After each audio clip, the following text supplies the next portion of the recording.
Like to make it through that format, doing the jumps that I did, you know, the highest difficulty that there is, that women have done is, you know, it's a huge achievement for me.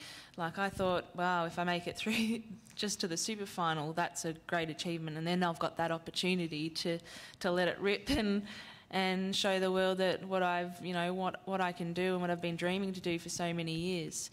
And, you know, as I said, it's taxing. It's draining. It's, you know, from 4 o'clock in the afternoon till 10:30 at night you're on, you know, and you can't turn your brain off. You can't afford to.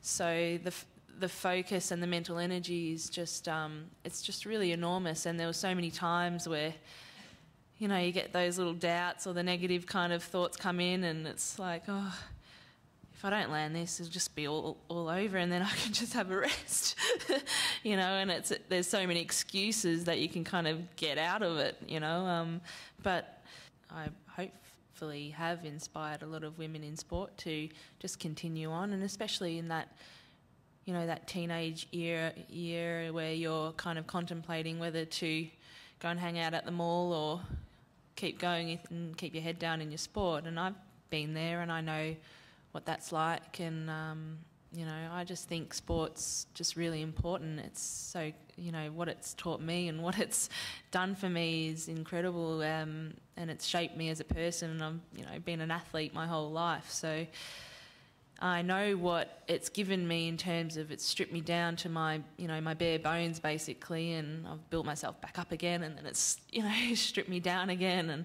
built myself back up from the core. And that takes a lot of fight, it takes a lot of courage, it takes a lot of will and determination and resilience and effort and passion, you know, to want to do that every day. And I'm pretty sure he did. He was sleeping through the first qualification jump, which I didn't land, and then he woke up and he was awake for my second one, and he did a bit of this and I landed, so it was pretty cool. He was on from that point on, I think, and because he's in Finland at the moment, so it's only 2 or 3 hours behind. So he was in a good rhythm to watch it. He watched the whole thing, and I haven't talked to him yet because by the time I got, you know, a Wi-Fi connection or to my phone, it was too late. But yeah, I hope he enjoyed watching it. You know. We put a lot of effort into trying to get that facility going in Queensland, and we were very close.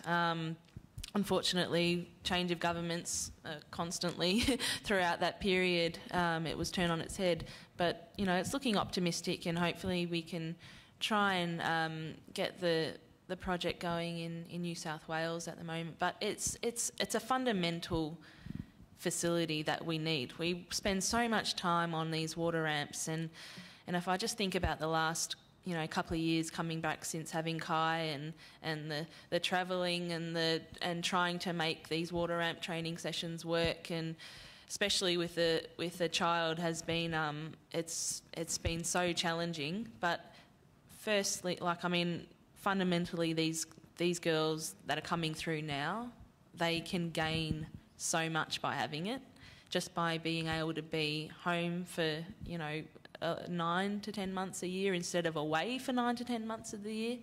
It's just such a massive advantage. They can then use our domestic snow season to go from water to snow, and take that advantage that no other country can use.